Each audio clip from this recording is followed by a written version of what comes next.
Bien, en el ejercicio del criterio de derivadas, pues nos piden ecuaciones de la recta tangente. Lo normal quedamos en que no le vamos a pedir a esta curva en el punto de abscisa x igual a 1.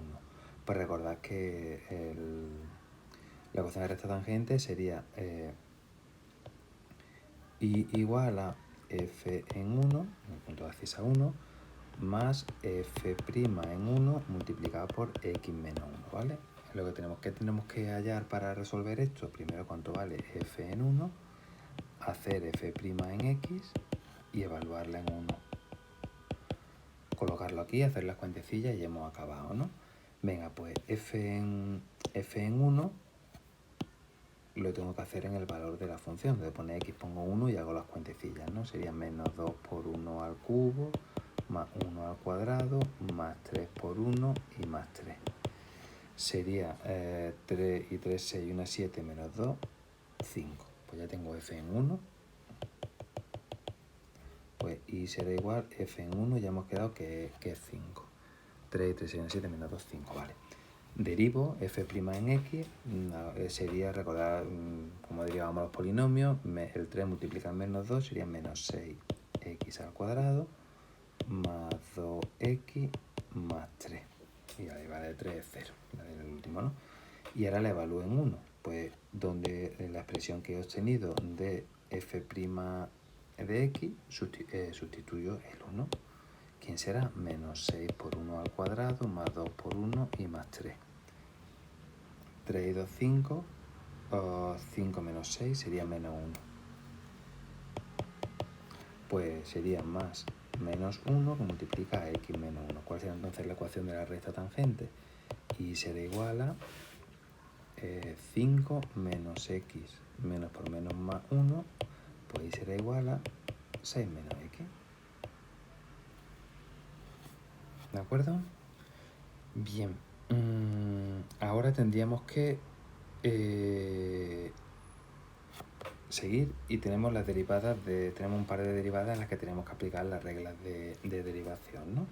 Pues venga, en el ejercicio 1 tenemos un logaritmo y una tangente, ¿no? Pues f' de x, ¿quién será? Recordad, la derivada de la suma, la hago un poquito detallado, es la derivada del logaritmo más la derivada de la tangente de esta expresión. Bien, venga, f' de x, ¿quién sea? ¿Quién es la derivada del logaritmo? Recordad, derivada del argumento, que no hay, que la función de identidad sería 1 partido por la función sin derivar y por el logaritmo neperiano, 1 por el logaritmo, vaya, por el logaritmo neperiano de la base de ese logaritmo, que es un logaritmo decimal, ¿no? Y más la derivada de la tangente, tenía varias expresiones, por ejemplo podemos utilizar 1 más la tangente al cuadrado con ese mismo argumento, y que no se nos olvide, regla de la cadena, por la derivada de 3x al cuadrado menos 1. Y con esto hemos ya colocándolo un poquillo,